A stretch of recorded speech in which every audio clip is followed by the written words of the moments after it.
Ei khovel boru kai ngai tua silai ri simlemar sakle thang treating uma asilai go laksa surin surchun suralizing koma lule mong fele no wa lal ma choi mo ya hilaya hikta ene kumthei arrau pui chura mi pathen ro pui tak ro se ei voi sun bun tong hai na mi ka ngai tua khasi tum ka te ke ma ser tam lo hai mi chal bel le num da na mi tho e hei nil da ana du lar pa na hun tak pe ne na thu mi pung pe pe hak bok si pathen ro pui tak no ro se in mono phot to le ti ba lalpa bel han lam tak ni athil tho thei ji at lam tak ni ni ti kasit lim na zo na ni le in thuma ngan ka thil dra ke la ni wai su lem thil da ni long re la hin ka nei ta hilai mo ne tin pui do rai chi bei mur murat ei mo na lo zo sang kim long hin ka long re le do pathin hi ala chinga ni ti ke ka rin tata on trai na ha ai ram hi ei fi ta pui mo ni hilai hun chang ding ta rot ka ni ka lo e mela ni ba ka lo no ka biang lo ma ei ka bi ko ran hai lai ring thar hai le kem kan zunaya mission department moi dipua pathin mal som na I dong ro pui bek kela yo ei ni cho pui la mo ei ni man da katia mi nan mi khel zo wan ta kata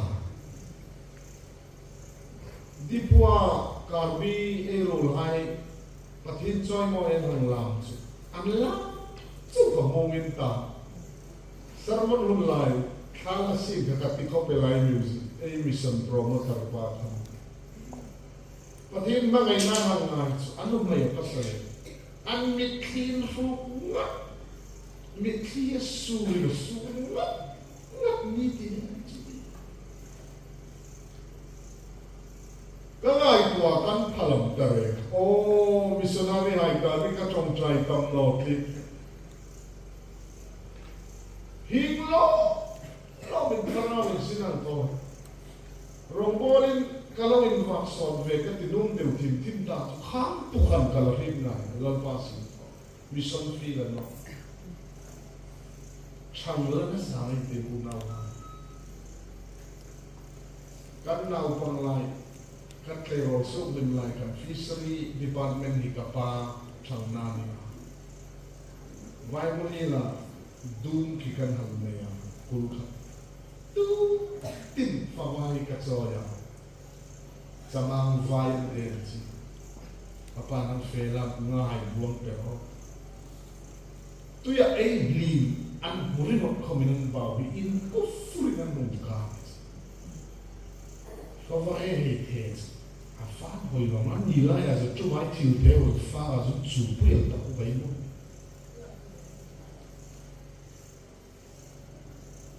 pastor hai ro all tu hai zu fe an kan in kri kan zu a tu tak zu kharawa thing lim na no ei no na kristan mel an lang ya chu ma sai ba ri tu le chen voi sa din report ang ji ra ei tu pui ya cha ba an om hi hi ya kristan mel ei no me lang ma sa sin na missona ei u nau hai ei ni hin khop an no ma fa kan zo ma fa ding nan be se ni ti ka zo ti phara kalom be ke la kuting jin rit seng tang in fan no ya zapon pan pe ti sa le pun bawa zalay na ay nai puhi ay hong kuma at ting talwa ngai na lo chi di puhai ma ko le hai zalurin bolo del thoni a bolo ka hang hi phi an khen top lein ka zo ta no ka pang em chu sa no ara ka pik mai ho kan min for mai zies le ni ka pik char de mi rawa ka thang thei no ding tu li fin mi pe ka lo ma e tu hai lom tu ka san ka la zo ki la ni top jang ko man ni le bun kan te ro mo ding ka ti na len chu ni lo min ka ni so ngai chom no a ku ma ram tin ram tang me ma ro thil ni min kan thil ni le pathin thu mai za na ai ngai tu tlang ting galati kong hin sang som ni na tu ha i mai ta koi te te in kun chen chen na mi tim sa de ga ni galati kong ni sang som ni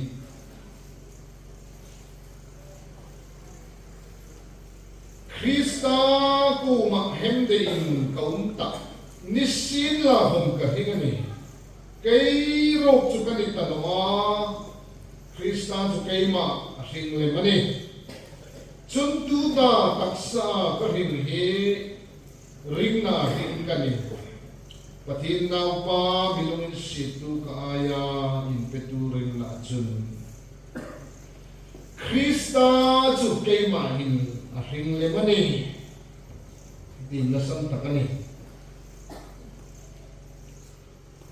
Philippi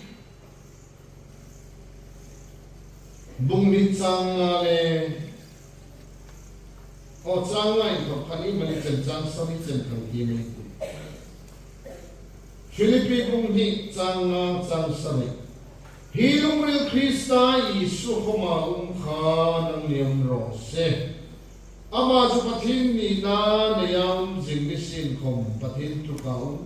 jing su tum lui tat bin angai ro Mihim hayanga hong singin su panginan sima ama le ama ang su ru talima hilong ril Krista Isu khoma ukha nang niya umro se Galati bok bung thum chang som ni le pasari Galati bung thum chang som ni pasari chun nang nilaya Krista baptisma chang phot hai kha Krista chun inin thum tasia Krista chun inin thum tasia atop na taka ding nei thupui thang so ka me Peter thot khat na bung khat som panga le som paro Ako tu che chuan thi ngin nang ni khom in chang ji po po lo in thing len ta ro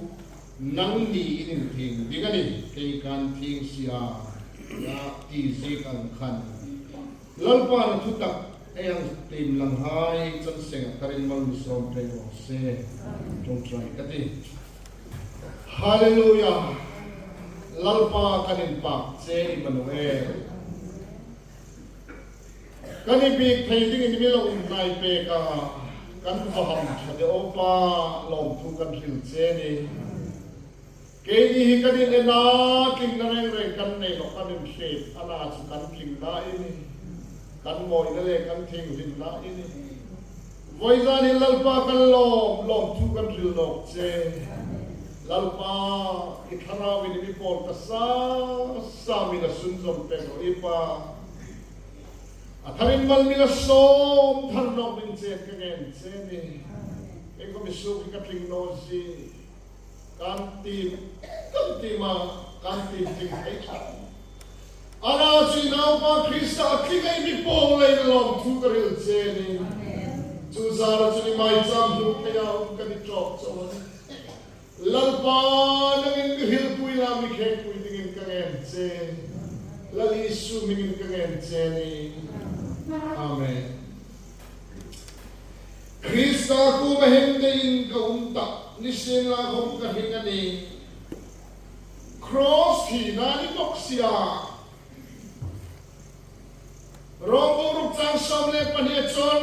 tu khoma chi da so sola du ina zale ta ya chu tak chu bol chong hita ka hina vil nam no Krista bola hemte ni boksi Krista kuma hemte ni boksi Krista thina in chong pui tu ni ta ni sila khom Krista ring len chong pui tu ni no ta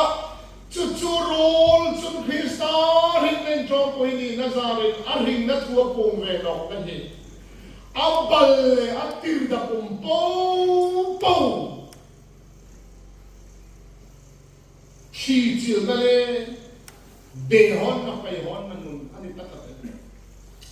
cho nên trong thế hình na thì hi trong bul tiền bằng cái gì ta eo quay không ta đang hiểu cái bằng hiểu đấy serhan tirdak lakain to ka fihim dang lambi Thil pakatating tsara serhan mangdinga serhan mangpol thay lâu tì na hin akok le hin ahom chu ei nun pum lum lucy mai to ka e panoi chen chu chon no ei lung ril put zia ei chong bao su ka ei thil tho hai rim hi ta ka hin ahom pong tì na ani chu da kal chu King lim na i trong bul tin panga mi thế mà nó chịu cái gì độc phèn cho nên trong sen run sol tin ta umurain thokang lal pa ta din pi ka si tum sen run hai Krista ai bitane chu ta ka su Paul in rita Krista ko min hende ka umane nisila ho ka hingani anoy he na kay rok chu kanita no atini voi so den any high hite any lang ni singa any high chu lang ni singa rozol hom hi lang ni sing thon ei me hi na dog no pe thong ei la me ti ko me nei ni na ei lang ni sing thon za asom sa pangabak ni Krista rulin kasi nga ni kairo chukani ta ti tingam chan poro gi za hi ama ani ta no nei an ponga ama nu na Krista ring lem na apo nga ni patin ro pui ros gangai poi mo takel chu polin kairo chukani ta no Krista kay ma ring lem ta ti hello indik motel mi hai Christine hai lama mi hai suprinum tu kha lama mi hai mangai tu thang takat ring tu sai sat tu le ring tu suk tu da tu kha ring tu hai hum hal tu thang takat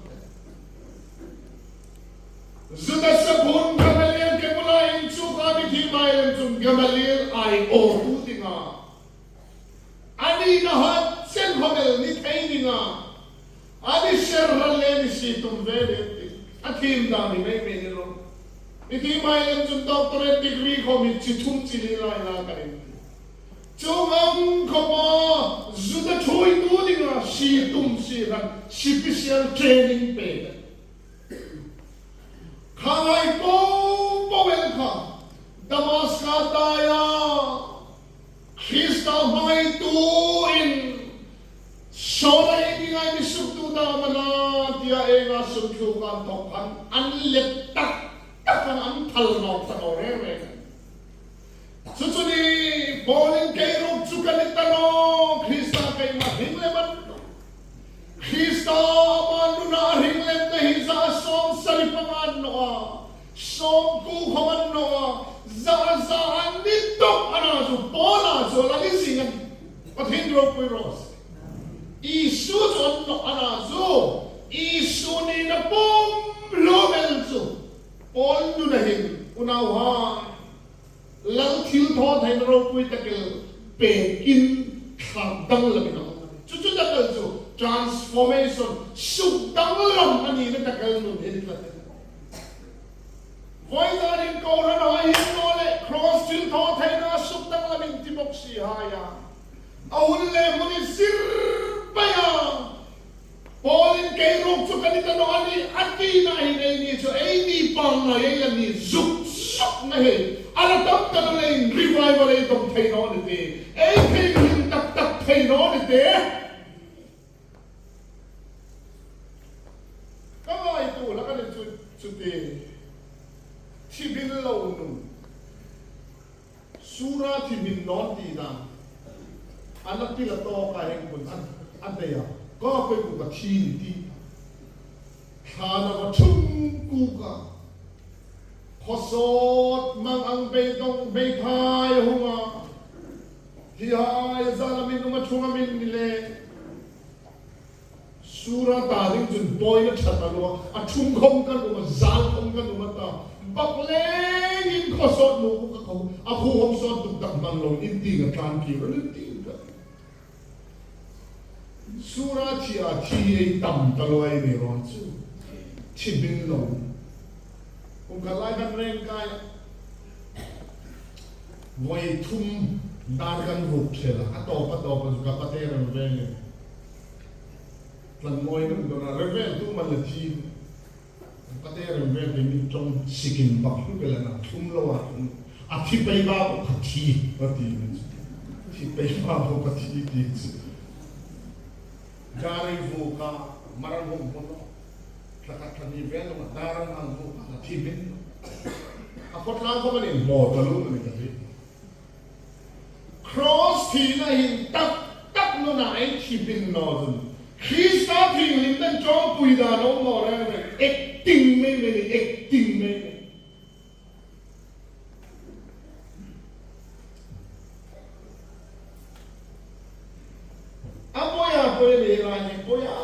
Polimok tidak cross Philippine na nunain thoko thonong na indik chang tuhay nun sorel so na mitaklay Philippine kung chang nakhan hilong rin Krista iso kumaong kalang niya umrose ama chay mana ingay tom na inasipa patin so anisingan nom ni sila kung patin ko ka umsing so tumloy kat no patin raw puirose Hoizanin cholong rilso, hindi naman na Korinsi kay mukate mo, Torkat korin mo ni Chanson malukatson,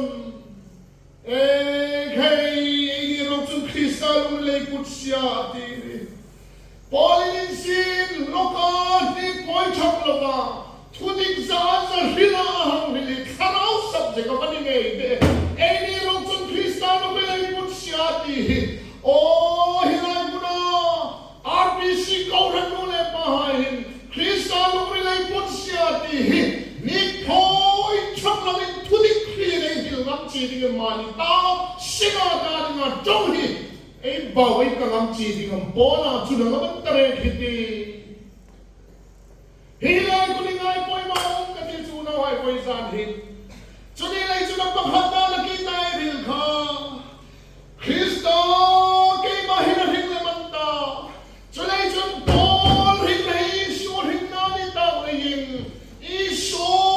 hinlim na fakit sa Paul nun hinlim na atat sa ti hallelujah nang lekay nun hinlim na fakit sa Paul hinlim na naro iso hinlim na di feding atat sa ti so hinlim na yung chompoy karaman mga Kristo hinlim na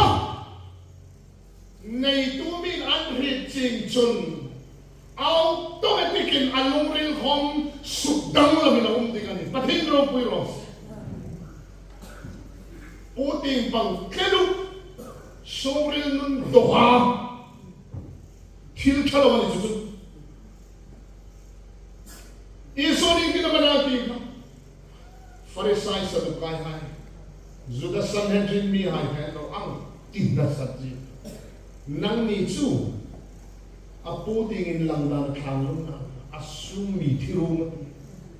khane ka tin hom no hey no identity mani ni na sudang lam Polin zaza adang lam fine tra Kristani ng chom pui nai ama wan chom pui ram ko dilo ama Krista in mga inalaya Paul kingdom nang leke kingdom cross a sudang lama anawa anyong laking lok na nung hihehen su zaza Polin na po manina asing nung ng Krista asing na tuloy Paul burin. Cucu jauh le, ada blog atau efek. Hilung real Krista iso kemau kanan yang cross. Korinzika Krista lung real put siati. Lung real diklok, lung real dohane ising boksi, lung real filus kalau ngai filus. Putingin lang dana sa mga elektraya may mga umnibus. Nun sol takaniw na din takil. Ay pati laki Dempsey nilaw. Ama laki niya kimahit 5 on siya. Samuel, zesay na pasalay na, mitig na altingas. Israel lao di nga karot felsa mawanta. Wafera Bethlehem.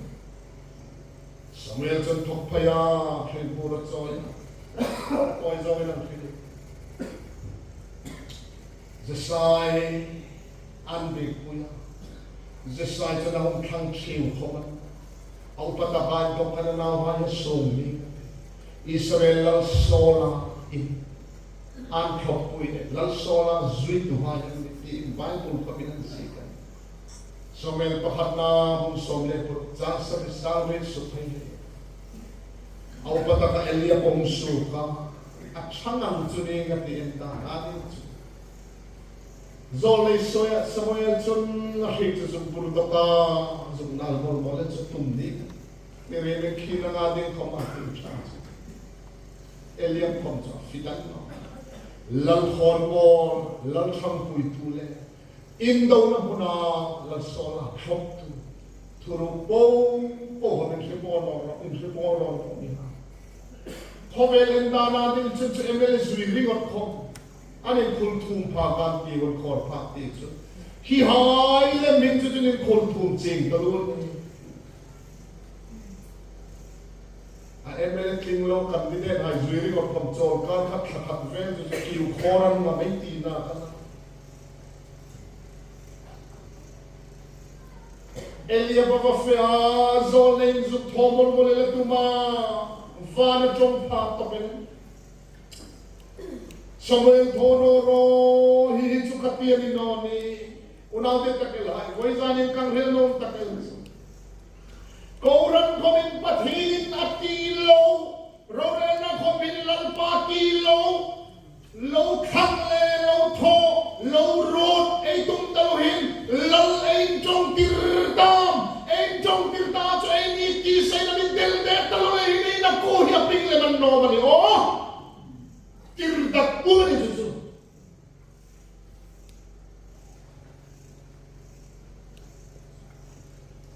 ei dit hi patini na dit no ni chun ladong ma mai tiu Hindi na i-building seats. Idit le pati indit ang nosun lalanongan. Samuel hihitu katatile. Ato ta abinata pong sugno at salal sa tausu a quality. Lalain ko politician ro po itagal mithiman. Zupero na tum anado vana chomno. Zesayin sunga van chong basat dalin negative thing chong ka ilo ngai ulang di positive thing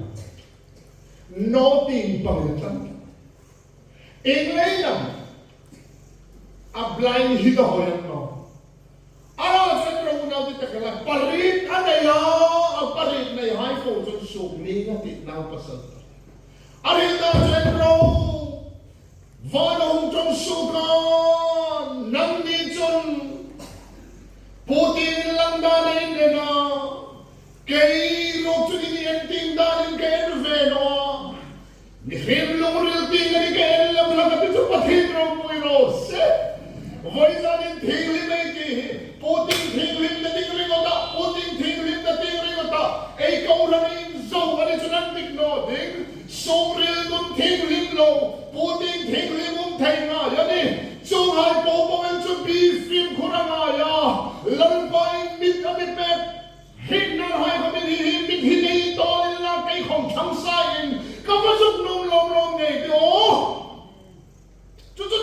cho nó trong cái nó đi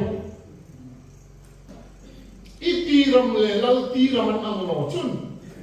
zebon pati na kung kumenta na inienta na kenta na ngano kaya ito na nung rila ni kaya na tiya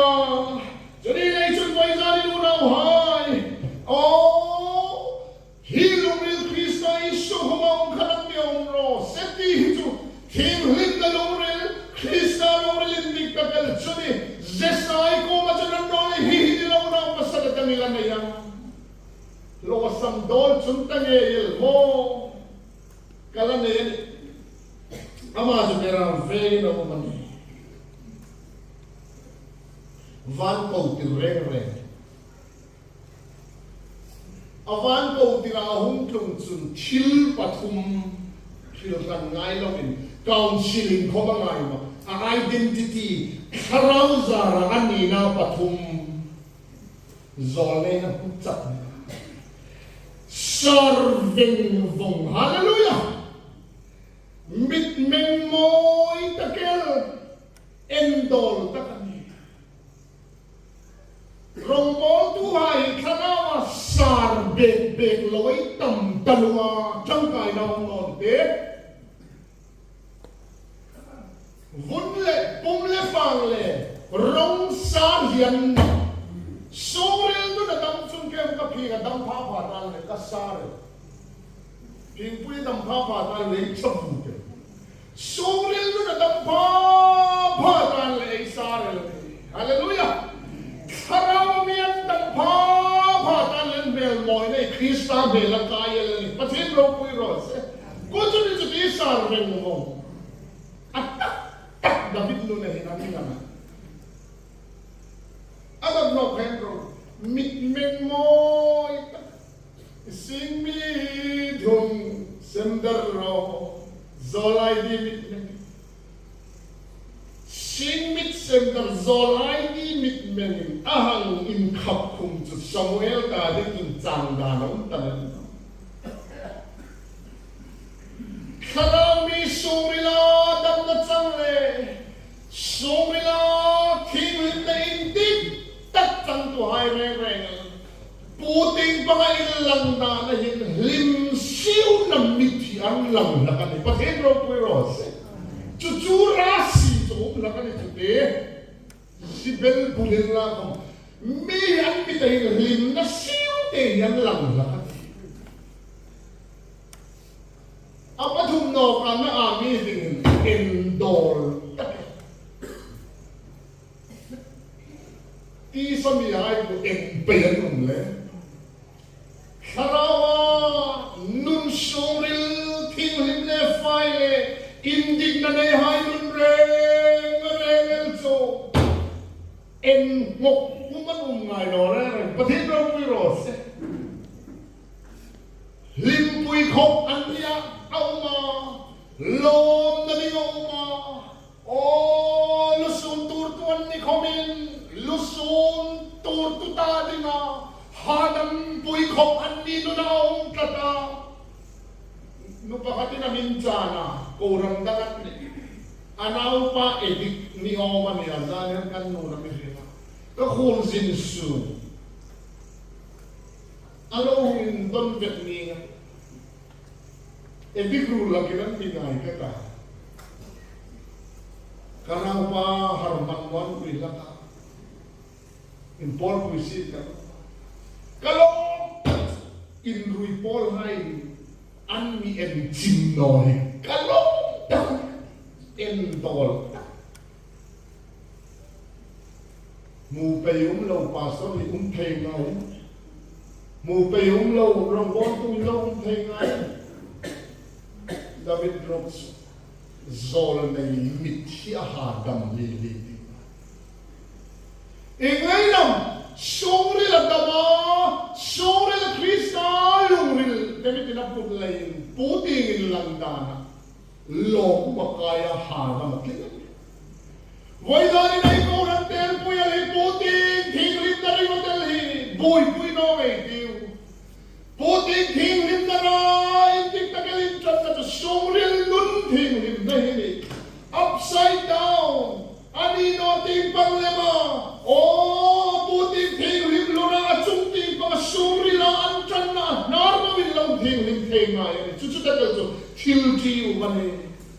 chân voi ra thì muốn nào để takel ha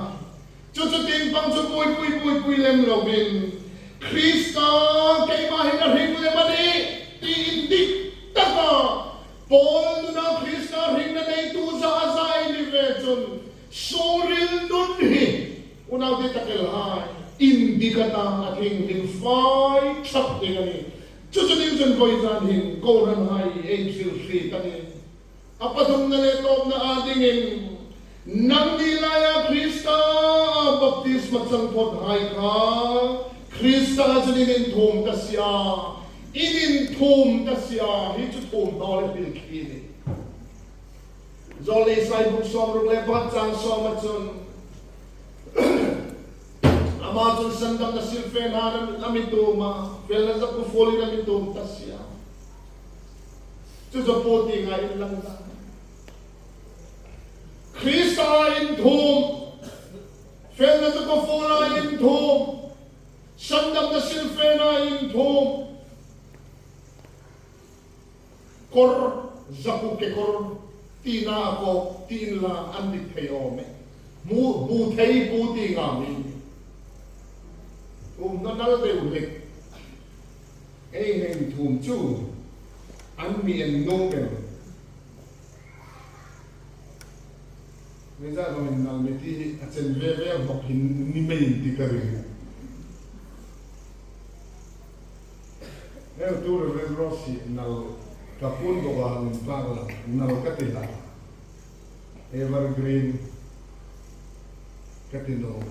ako mangzan le la lem chu kai chu ka vuin el tanodi malikata in sub fight to no achatak moi tak in bel hai mitsun lo la unaw di takel